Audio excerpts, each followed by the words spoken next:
बुद्धिमान बंदर और मगरमच्छ। एक था घना जंगल जहां जानवर एक दूसरे के साथ बहुत प्यार से रहा करते थे। उस जंगल के बीच एक बहुत सुंदर और बड़ा तालाब था। उस तालाब में एक मगरमच्छ रहता था। तालाब के चारों ओर बहुत सारे फलों के पेड़ लगे हुए थे। उनमें से एक पेड़ पर बंदर रहता था। बंदर और मगरमच्छ एक दूसरे के बहुत अच्छे दोस्त थे। बंदर पेड़ से मीठे और स्वादिष्ट फल खाता था और साथ ही अपने दोस्त मगर को भी देता था। बंदर अपने दोस्त मगर का खास ख्याल रखता था और मगर भी उसे अपनी पीठ पर बैठाकर पूरे तालाब में घुमाता था। दिन ऐसे ही निकलते गए और दोनों की दोस्ती गहरी होती गई। बंदर जो फल मगरमच्छ को देता था, मगरमच्छ उनमें से कुछ फल अपनी पत्नी को भी खिलाता था। दोनों ही फलों को बड़ी चाव से खाते थे।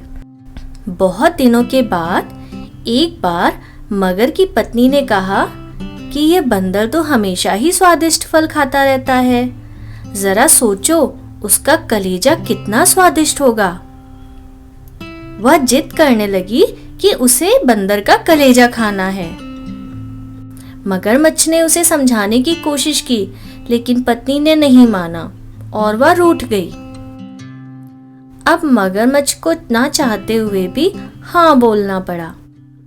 उसने कहा कि वह दूसरे दिन बंदर को अपनी गुफा में लेकर आएगा, तब उसका कलेजा निकालकर खा लेना।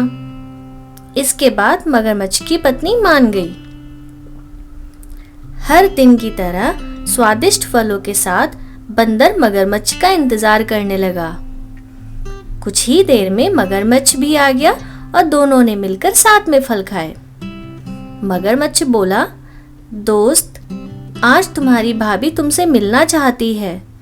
चलो, तालाब के दूसरी ओर मेरा घर है, वहां चलते हैं।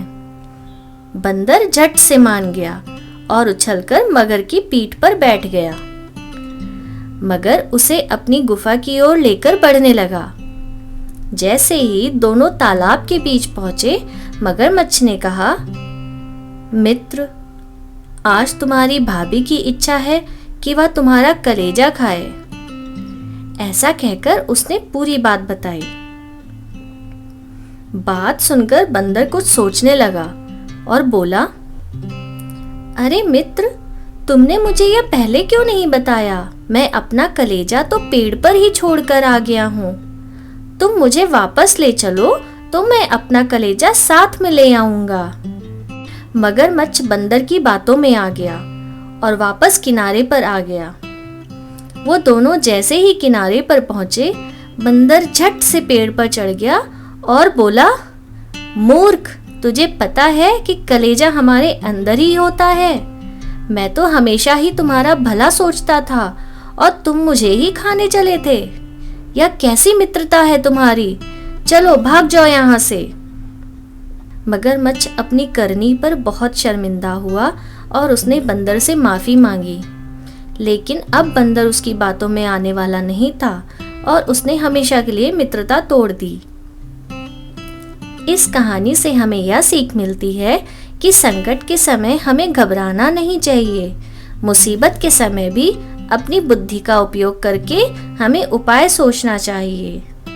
इस कहानी से हमें यह सीख भी मिलती है, हमें अपने मित्र के साथ विश्वासघात नहीं करना चाहिए।